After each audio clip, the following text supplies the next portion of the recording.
Just take a nice breath in. Exhale that breath. Just allow yourself now to relax more and more. Because from this moment in time, there's nothing of importance for you to do except relax. Relax. Hey, what is up, humans? Welcome to Scarlett Letter Show. I'm your friendly alien, Scarlett Santa Maria, keeping you up to date with San Diego's electronic music community. Before I introduce my guest, I want to share some info I found in an article about the positive effects of music in the brain. There's evidence that music stimulates the whole brain and can increase intelligence, happiness, creativity, health, and productivity at all stages of life. Listening to or playing music helps lower stress hormone called cortisol by making you feel more powerful, hopeful, and with a sense of control of your life. Even listening to sad songs can be beneficial because it helps you get in touch with your emotions and heal faster. Listening to music also drives people to devote time and energy helping others, and this is specifically more noticeable when music is enjoyed in a group, such as when dancing in a club, attending a festival, and creating music with friends. Music is also powerful enough to resist Alzheimer's and dementia. In fact, I recommend watching the documentary about this topic called Alive Inside. It's really awesome. It highlights the use of music to unlock memory in nursing home patients. I recommend it 100%. There are many other benefits of music on the brain, but unfortunately, I don't have much time to list them all. My point for bringing this up is because I am over people making fun of other people. Like, people that just talk, like, bash on other genres, you understand? I'm talking about people that have the need to feed their ego by making others feel inferior for liking certain genres. People that are driven by hate. This isn't politics, people. It's music. It's supposed to unite us. If you don't like mainstream EDM or dubstep or whatever else, that's fine. Your choice should be respected. But you have to understand that that genre that you despise is another person's happiness. So how about you keep your negative comments to yourself? Let's be more accepting of one another. It's not that difficult, I promise. And I want to take a quick moment to apologize to my mom for always making fun of her undying love for traditional Mexican music. Mom, I'm sorry. Maybe I don't like banda and cumbia, but if it makes you happy, good for you. So now it's time to present my guest for episode 8, and his name is Bass Exotic. Welcome to the show. Hello. Hi. How are you doing? Thank you for having me. Yeah, how are you feeling tonight? I'm good. I want to say hi to John. He's Johnny Thin. He's online, checked in and listening. So you're our first guest. Yes. And Will Lavin just joined. So thank you guys for listening. And thank you for having me. Of course. Anything you want to add to what I just said? Yeah, I was listening, so I'm not going to hate on any genres. I won't bash on it. So I was just listening to you. Yeah. Listen, I don't have anything to add. I think everyone has, their idea of what they like, and I think that's great. But yeah, other genres do exist, whether you get it or not. Like, I don't get a few genres, right? But no, I have no time to bash because I'm too busy doing other things. That's great. Yeah. That's great. So is there a specific song that you think you'll remember forever, even until you're 80? Jeez, a specific song, that's hard to say. I think I'm out. I don't know. No, I can hear you. You can hear me? Okay. Yeah. Yeah, that's hard to say. I mean, my first thought that comes to mind is some Tom Petty tracks, I love Tom Petty and the Heartbreakers, even though he's gone. Doesn't necessarily, electronic for me always kind of, it's always new and revolving. Mm-hmm. And so music comes and goes. And there are some classics, but when you asked that, what came to my mind was Tom Petty and the Heartbreakers. Sade's another favorite of mine. I'm wearing Sade's shirt tonight. I think for me it will be Reload by Sebastian Ingrosso and Tommy Trash. Every time I heard that at EDC, it made me cry. I don't know why. It's infectious. It's infectious. I went to EDC with my daughter twice, and we got to see so cool. them or Swedish House Mafia, and they played that. God, yeah. And yeah, it's great. It's a great tune. It's All really the feels, infectious. man. It's got a lot of feels. Yeah. So could you tell me what genres you DJ and produce? Yeah. Well, right now I'm into melodic house and techno. And I like deep house, melodic house, and techno. I love techno, but I don't get to play enough of it here. Mm-hmm. And my events during the summer don't really cater to that. Yeah. But again, deep house, minimal, anything just deep, groovy, and has some sort of what I call intelligent music to it. Is you there know? a reason Some feels- why you're drawn to those genres You know, specifically? I think part of it is I'm older, and I think that a lot of that kind of music has just some sexiness to it. And you gotta wait for it a little bit, right? As opposed to a lot of the Like music just that a drop. exists. Yeah, big drop, and then 10 seconds later it's another drop, and that's kind of just. You like the build up, all right? I like the build up. You can dance to it. You can drink to it. You can talk to it. You know, and just still have It's that more smooth social. energy. Yeah, not so much more social. I mean, because some of the artists that I listen to play for hours at a time, or there's festivals that I go to that that play those genres, and they're playing for hours at a time. But it's just, I think, and I like to call it intelligent dance music. No, I So mean, it's a I mean little for the bit- crowd, like if you're in a rooftop, like kind of having yeah, drinks, yeah. It can be if you're in a social. dubstep show, you're kind of just headbanging. You can't really be that social. Yeah, I have not done that at dubstep show yet, but yeah, I get what you're saying. So what's the story behind the name, Bass Exotic? I don't. It's kind of interesting. There was a lot of bass titles out there, right? And I didn't want DJ in front of my name. Yeah. And I'm thinking, what can I do to make it a little bit different? I did like the name Bass, right? And there's some local artists with bass in front of their names, and I just needed to come up with a word that I thought was different and that can roll off the tongue relatively easy and not sound weird, because sometimes some names are weird and Yeah, for sure. it's not palatable. And so Bass Exotic was not used and available, and something a little bit different. It's short syllables, so it's just kind of clean, for my opinion. Awesome. I like it, actually. And I'm aware that you're an SDSU alumni. Alum, I yeah, am, go yeah. Aztecs. Go What was your Aztecs. major? Nursing. I got my bachelor's in nursing here. Oh, wow. 2010. Yeah. And now you're doing this? Well, I started doing this in 2012, 2013. After a long-term absence, I just went through life during that absence, and I have a lot of other interests currently and back then. But I found myself with a little bit more time, and I didn't have any artistic endeavors. So I'm like, let me try DJing. And at this point in my life, I had a career and I had income, so I can get involved way more than I could have, or when I was younger. You know? So it was a good timing. So was there a defining moment that made you pursue this career, like as a DJ? I don't think there was a defining moment, but it's always been in my soul from an early age. I've loved the drums. I love breakdancing. Love the old school hip hop. I used to do turntable, battles and stuff like that back in the days. Ooh, that's and then awesome. again, I just let it all go because life happened for me. Yeah. And then I got some time back in about 2012. And after going to my first festival, my Burning Man festival, I started to kind of, let's just do this. And then things just kind of, kept becoming successful. Things were happening positively, and it just, and there was no reason to quit. So I'm just kind of still here doing it. I respect that. My dad kind of went through the same thing. Like, he used to be big in TJ back in the day, and then I happened, and then, like he was a DJ. Oh yeah. Oh, wow. Yeah. Nice. And now he DJs again. Oh, cool. Yeah. So I understand, like, life gets in the way. Yeah, Thing. life gets in the way, and currently, right now, life is in my way for learning drums.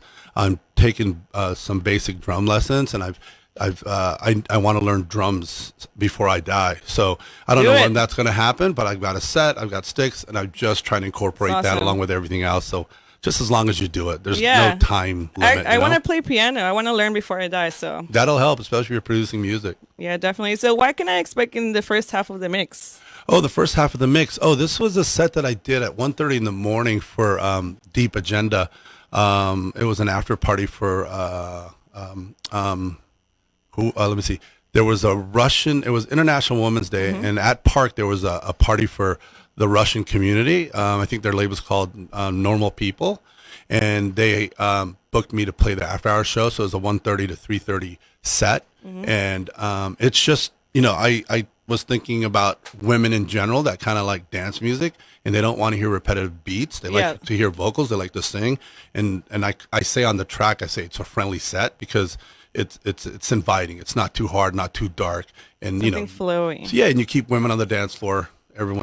Men will stay, and then it's a party. Awesome. Fantastic. We're about to get our groove on, and we'll be back in 10 minutes for the second part of the interview. So enjoy the music, stand up, move a little, stretch, something. Just get up. You'll feel great. And don't forget to watch the live stream right now on my Facebook page at Scarlett Letter Show. And by the way, you're listening to KCR College Radio, the award-winning sound of states. Hey, everybody. Welcome back. We're feeling really good with this mix. Super groovy. Super dancy. Where's Yeah. my drinks? I know, right? Is it summer yet? I honestly can't wait to hear this in a rooftop, watching the sunset. Yeah. We did that. We did that recently. We had a good show. We had Davi on the rooftop of Porto Vista, and after the winter, after recent rains and coldness, the sun came out for our event, and people That's were beautiful. happy, came together, had a great community, had a great event. The rooftop was decorated and beautifully, and we had a great show. That's awesome. Can't wait to go to one of your events. Can't So- wait for you to be there. Yeah. Anyways, I have to do some quick announcements before we continue the interview. First, fan of podcast people, make sure to tune into KCR On Demand, the newest platform of entertainment from your radio hosts here at SDSU. Find us on Apple Podcasts and SoundCloud at KCR College Radio. North Park's Observatory is an amazing venue that you can win tickets to. Coming up, we have Brutes with Bad Sounds on March 29th, as well as Vince Staples with Buddy on April 2nd.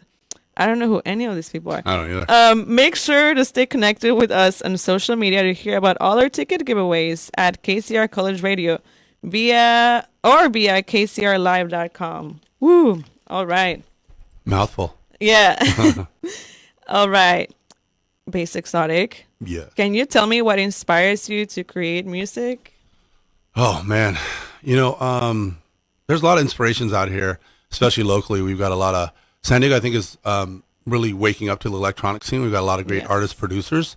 So things are on the rise. So a lot of the local artists here are motivation for me. And there's also big artists outside of the community in the bigger part of the world. That's inspiration. Right now, I'm really inspired by live artists. Oh, So yeah. there's a duo as well. Doing live work and singing, it's really beautiful. The live element of DJing is just another element that I'm hoping to one day be able to Oh, do. yeah. Like Austin Speed. I don't know if you ever seen him. Oh plays yeah, live. Austin's dope. He's Austin's awesome. dope. Yeah, but Zombies in Miami's one. Rodriguez Jr. with I believe her name is Lizea. As I forget, I just played it. It was just that track you just turned off. I forget her name, but if you go to YouTube and follow Circle, you can catch them on a cliffside Right. doing a live show. So the live show is an inspiration for me right now. Fantastic. So trying to figure that out. Yeah. So what keeps you motivated as an artist? As an artist, geez Louise, it's all the money. There's so much money in So there. much. There's so much money. The easy answer for me with that is being part of a community. It's kind of my church. Church, Same. everyone goes to Sunday church and they see everyone and they have potluck lunches or whatever. So my community and my events, is my church. We get together with people. I get to see them. Although I'm very busy and I don't get to communicate with them the way I like at my events because of just being Yeah. involved. You gotta be everywhere. They're my motivation, the community. It's beautiful. Can you recall the most memorable moment in your DJing journey so far? Because there's two parts of my DJ journey, right? Back in the days when I was DJing for breakdancers and stuff like that, and then recently. Oh, that's a tough question. Anything that just sticks out to you in your mind that is like unforgettable? Man, I get to meet some great artists and some great agents because of my shows. And because of my shows, I get to meet other people around the world that are also doing what I do. And then, collectively, we try to get together and do things together and try That's to great. build a community That's and rewarding. progress. Yeah, I think so. All right, so I checked your SoundCloud and I saw your Music for Mankind series. Can you share more about that? Yeah, Music for Mankind series is just something I did that I wanted to have a little bit more relevance on the SoundCloud pages. I wasn't doing much, and mixes just aren't enough. I'm in the process of producing. I got about 3-4 tracks. I just haven't put them out yet. I don't know, waiting for the Ooh, right it's time. exciting. I think so, but I'm waiting for the right time, just trying to finish all that. But Music for Mankind is my way to connect and stay busy on the SoundCloud media. Yeah. And I get to work with local artists or artists around the world that send in mixes, and I get to showcase them. That's awesome. So. That's great. Thank you for sharing. So I would like to know more about Soulwork. Can you tell me about its origins and what is it all about? Yeah, Soulwork, started here in San Diego about 4 years ago. We started with Eden, our day party, and that's been going on. We're on our 5th year, but the label Soulwork came up after we created Eden Party, and we just needed a name for our label that that we thought we could live with, that we could present to people. And again, just it's a name that we think that, for me, encompasses what I'm doing. Yeah. It's one of those jobs that doesn't pay well, but I do love it. Comes from the soul. Comes from the soul, Hey, and it's a lot of hard work. And again, it's not about the money, but it's one of those. It's just an example of what it's work from the soul. And I think I like it. I think I love it because we're doing it again this year, and I don't have anything in front of me that says it's done, it's over. Let's just put this chapter behind us. As a matter of fact, I was at Blonde Bar the other night with a friend of mine, and we're sitting around talking about what's next. What's next? Yeah. Moving forward. Moving forward, yeah. That's great. Yeah, and you were mentioning about Eden, which is your most notable brand. Where did that vision come from? In the early days, I was working with some local guys, and I just knew that we needed something that kind of personified community, and in a way, Eden does that. Even though on a biblical sense, it's has a whole different story. Yeah. But Eden is is just, for me, just encompasses anybody and everybody. It's like a metaphor. Yeah, a metaphor for community and friendship, and like everyone's in the garden of everyone's Eden. in the garden having a good time and throwing a little bit of music. Now we're dancing, So Yeah. and everyone, I don't know, we love the jungle. We love being at a primitive state Definitely of hearing love the the bass, aesthetic, the yes. fire, the jungle, the leaves, and so on and so forth. Yeah. So what is your purpose or goal with the brand? Is there something that you're trying to convey or a message that you're trying to send? Yeah, on a very surface level, the brand, I want to convey European house and techno, Right. And everything in between under the European house and techno brand. I want the brand to say that we do a great events, fun events that come with not just music but an experience. Yeah. So I think that's the trick to really throwing an event, is creating an experience that people can Yeah, connect something with. that people will remember. You Correct. walk in there and you're like, oh, I can tell it's Eden, or Or they just know that they have friends there. They know their names, and they're going to be friends after the event, and they'll be friends at the next event, and that the surrounding encompasses, depending on the party, encompasses whatever we're trying to put out there. Like Yeah. Eden, the garden, the vibe, it's community, it's love, it's everyone's accepted. Definitely. So, what is it that makes Soulworks stand out from other events? that's interesting, because there are some great labels here that are doing their thing. That's hard to say and pinpoint on just without me really thinking about it. But I think what we're doing in relation to what everyone else is doing, we're doing events, but our focus with artists is different than what, the deep end guys are doing, and also what Music is for Lovers are doing. So we have different artists that provide different type of music All right. than those other labels. So it's another option for people who, wouldn't get it at a deep end show or a Love Life Yeah. show. You know what I mean? All right, yeah, Yeah. because you also focus on more different genres and other Yeah. labels. Yeah, we focus on Burning Man artists, All right. on Okay. top of European house and techno artists. That you would find at BPM and Tulum, Yeah. and things of that nature. What Yeah. are some of the differences between like the European techno and the American techno? Like, what draws you to it? That's I don't know if I'm the best person to answer that, because I know there's a few different American artists that are making an impact, but I'm not quite sure they're making the impact that they once were before, when techno was known to be in America, and then now it's over in Europe, and Yeah. Europe's just got so many talented artists, and so I think we're all looking across the pond now, Yeah. per se. And not quite sure what the difference is. I don't know that I'd be the best person to answer that, to be quite honest with you. But the few American artists, techno artists, that I know of, I like and are doing well. We just don't have the pool of techno artists that I know of compared to what all the techno artists All right. in I Europe. understand. Yeah. All right. So, by the way, I was taking a look at the artists listed on your website. You guys can check it out, soulworkus.com. If any of you want to check it out, just go ahead. And I just want to say that I respect the diversity that you have in your artists. You are really making a difference in having artists that are not strictly white male. Right. And thank you for that. What would you say, white male? Yeah, that is not strictly white male. If you're a white male, you're not playing for soul work. It's just like not strictly that. No, it's not. Yeah, we love all kinds of artists as long as the vibe fits the event. Yeah, and we need the diversity. And I love female artists. We don't have enough of them. Yeah, I was gonna say you have the violin girl. That's so cool. Yeah, no, Violent Girl's been part of Eden since day one, but we've also had Malcolm Brown, she's out of LA. We've also had Riley Warren, our resident artist, Ellie M, out of LA as well. So, am I missing anybody? I don't think so, but as far as females, yeah, I think that those are the only two that were mentioned, and males, Navjeet Sarna and you mean as part of our crew? Yeah. Well, we got some talented artists. Yeah, Navjeet's one of our residents. Kenos is one of our residents, and LEM. But we've booked a lot of female artists. Red Sonja, our local artist, she's amazing. She is. Yeah. And do you mind sharing with me your ethnicity? I'm actually, if you look at my my ancestry DNA. Oh my God, I would love to do that. I've done it. It's fun. So I'm Western European. I'm Irish, but I'm predominantly Pacific Islander and Filipino. Oh, nice. Yeah. Is that part of your identity, like really present, or would you say you're just more Americanized? Or I'm definitely, like, growing up, I lived in a Filipino household. Mm-hmm. But after, we grew up Filipino per se, right? Yeah. But there was always an American presence in our household, and as an adult, I've been more Americanized than I am living a Filipino lifestyle. Although I still love the food.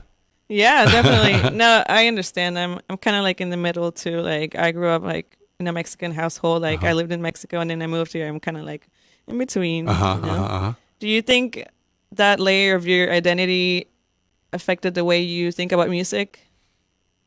I just know that there's certain, and I'm generalizing, I know that in the Filipino culture, we love to do a few things, right? We love to DJ. We love to do karaoke. What else do we like to do? We love to be in nursing. Okay. So there are, you did all those? I think, except for karaoke. I don't know how to sing. I couldn't sing to save my life. So there are, ethnic base characters that do exist with me. Right. Awesome. So what are some of those challenges you face as a DJ and experience creator? Some of the challenges that I face as a DJ, I think for me, DJing here locally, I want to try to put on a show that has flow and creativity. Mm-hmm. And the risk of that is there's people here may not be patient enough. Yeah. We're not, in a lot of ways, very mature underground house and techno community. And so when you try to be creative and have a flow, especially, I'd love to do longer sets, but that's not the usual format here. Yeah, it's usually like 1 hour, one hour and a half the most. Yep. And so that requires patience and a little bit of time and understanding, and people need to be open to that. Yeah. So. Okay. Yeah, I agree. We just want something quick and just say, okay, what's next? All right. So, have you lived in San Diego your whole life? No. I grew up all over the place. My father was in the service, but I've been here for a long time, like early 90s. And what are some of the changes you've seen in the electronic music community, like from before to now? Yeah, well, back in my early days, I used to do some events downtown in my late teens, early 20s. And back then, when rave was present, it was different back then. And we only had two streets. I think it was 5th and 4th Avenue that had a lot of the underground events during the weekends and weekends only. And of course, the raves were, they went wherever they were. Yeah, so it's completely different. On those warehouse. Right. And then I had a long absence of not being there because, again, life, I was doing different things. And then nowadays, just in the last 5 years since I've gotten back into it, there's been a lot of changes. There's definitely a lot more events now. A lot more young people stepping into the game and doing a great job. And there's a lot of options. And we're still kind of stuck under the San Diego ways of not really having event spaces that are available and or that go late, because electronic is synonymous with trying. We want to go really later. Late, like you across the border, you get there at 3-4 o'clock in the morning, you could still keep going. I know. It's great, and we don't have that here. The liquor law is another obstacle for businesses. Yeah. But yeah, so there's more shows now. There's a lot of younger people that are doing stuff and trying to make an impact. And it wasn't like that, 3 Okay. 5 years ago. Yeah, I was actually going to ask you about the positive aspects of the underground community, but I think you can answer that. But if you want to add it on, Positive. I just know right now, in the community that I know, and the people that are throwing events that I follow, and that I every now and then I get fortunate enough to go out and attend some of these events. I don't go out to a lot of events because I do have a career, and I got to be up and awake for that. Yeah. And so, but mostly everyone that knows me and come to my event, and I'm fortunate to go to their events, we try to support each other as best as we can, despite that, that I'm not there all the time, or I don't party all the time, because that's not my motivation. Yeah, you're past that now. I'm past that. I want to put on a good show and then go home and rest and play soccer. But the community at large, from what I gather, from the dance classic guys and the guys that are doing stuff now, at Blonde Bar, everyone's they love being part of the community. Yeah. And we're all kind of just staying in our own lane, you know what I mean, and trying to support each other as best we can. That's beautiful. Yeah, that's the way it should be. I mean, because, being negative and pessimistic about stuff is just not going to get you anywhere. 100%. I'm glad you brought that up. And is there anything that needs improvement in the community? Yeah, the community, business owners, if you're listening, there's a lot of money to be made in the underground, or the house and techno market. If you look outside of our city boundaries and you look, let's say in Europe, if you're a business owner and you have capital and you have space, there's money to be made here. We're a destination city for a lot of people. We're a mixed community of all kinds of ethnicities. I love that. And the ethnicities I'm referring to love the kind of house and techno music that they get where they're from, but they don't necessarily get here. But I would say business owners, people with capital and event spaces, talk to me. Wake up, talk to me. I think there's a lot of chance. There's money that can be made, and it's not reinventing the wheel. It's just bringing what exists everywhere else in the world down here. And there are some brands that are trying to bring this sound to downtown, for example, and they're trying to break those boundaries. Yeah, that's a tough one. Again, another downside to the community at large is we're not a big city. Even though there's a lot of people here, we're not an old city so true. Like LA, San Francisco, New York. We're starting to live on top of each other. If you go downtown, the high rises are being built. We're starting to live on each other. There's going to be so many more people, and maybe that will be a big city later on in the not so distant future. But it's still we're still a beach town, Yeah, and I agree. not everyone goes out, or we're not known to be that underground community of electronic music. And then the people that do after parties, such as myself, there's a certain group of people that do exist that want to do that or can do that. But at large, we're still kind of a beach town. People want to get up, feel the sun, ride their bikes, roller skate, jog, and stuff like that. The typical California stereotype. Yeah, basically. yeah. All right. So what advice would you give a DJ or someone that's trying to throw their own events? That's interesting. I would say, don't rush, get creative, create an experience, right? And work with people that are willing to do their part. It takes a community, even from my perspective. I can't do it all. There's so many aspects of throwing a party now, especially in the social media game. Yeah. So there's a lot of things that's going on, a lot of cogs in the wheel.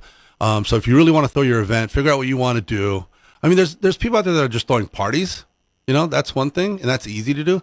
But if you want to throw an event and you want to try to make a difference, do something different, you got to kind of figure out what you really like, figure out what's going on in the community, figure out if you can fill a niche that's not there, and then cultivate it. But I think it all boils down to an experience. Like every Cross Festival has an experience, LIB has an experience, Burning Man has an experience. Yeah, definitely. I like to think all the big labels in town has an experience. I like to think our label has an experience that we give to people. So create an experience. Yeah, something that makes you like stand out from other people. Like, what am I gonna see when I walk into your event? Like, what's gonna stick to my mind forever? And what will keep me coming back? Yeah, definitely. Yeah. That was all really valuable advice. It's true. People need to hear everything. Yeah, and learn from other people. Yeah, definitely. I agree. Okay, the last question. Do you prefer pancakes or French toast? Oh, that I don't prefer either. I'm more of an eggs and meat guy. But if I had to pick those two, pancake would be the best because I roll it up and I throw the syrup on top. Like a pancake taco. Pancake taco, throw the syrup on top. It's a gob of syrup, and I put it right in my mouth. All right. Sugar rush. Now I want pancakes. Fantastic. I appreciate you giving me a piece of your mind and Thank sharing you. your story. And now, people, get ready to put your dancing shoes again for the second part of the mix. We'll be back in 10 minutes for finalizing the interview. So stay tuned. Hey, humans. Humans. Hey, humans. We are back and ready to wrap up the interview with Bass Exotic. Can you tell me about an event that you totally bombed? I bombed? I don't think I've totally bombed an event. I've made mistakes on the decks. All right, that works. You know, the quantized feature wasn't on CDJ, and I tried to loop, and that took everything off. Yeah, I don't think I've bombed anything. I've had some bad mixes. The flow changed, not on purpose. But yeah, I mean, it's all learning curve, you know. I mean, I like the live element of DJs, and when I hear them make mistakes, they're off. Yeah, I'm like, yeah. I want to know too. that they can adjust it. But then when they don't adjust it, then I'm like, what's going on? I know you need some help. You need some help, yeah. You got to go backwards on that one. Got to go forward on that. Okay. All right. Well, that's good. Do you have any upcoming gigs or any projects? Our project right now is our summer events with Eden. We've got our Burning Man community Mickey Beach coming out on May 11th. We've got a great location, and we're securing the artists at the moment. But we're doing a fundraiser for Mickey Beach, so we can help them out with some cash to create the awesome Burning Man camp we have at Burning Man. And then we have Undercat coming. Italian group Undercat coming a month later in June. So doing a lot of shows. I don't have any gigs lined up right now. Concentrating on music for mankind and trying to get some artists out there and showcasing their talent.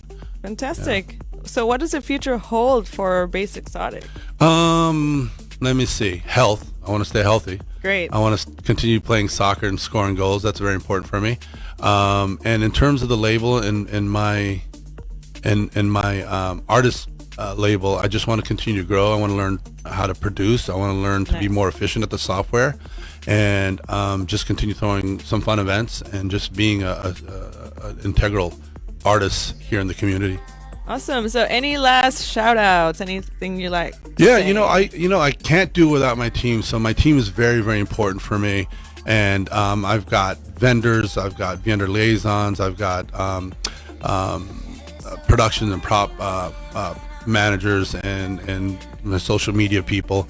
It's a big community. I can't do it without them, and of course I can't do it without the people that come to my shows and support our shows, definitely. Our friends and community. So shout out to all you guys.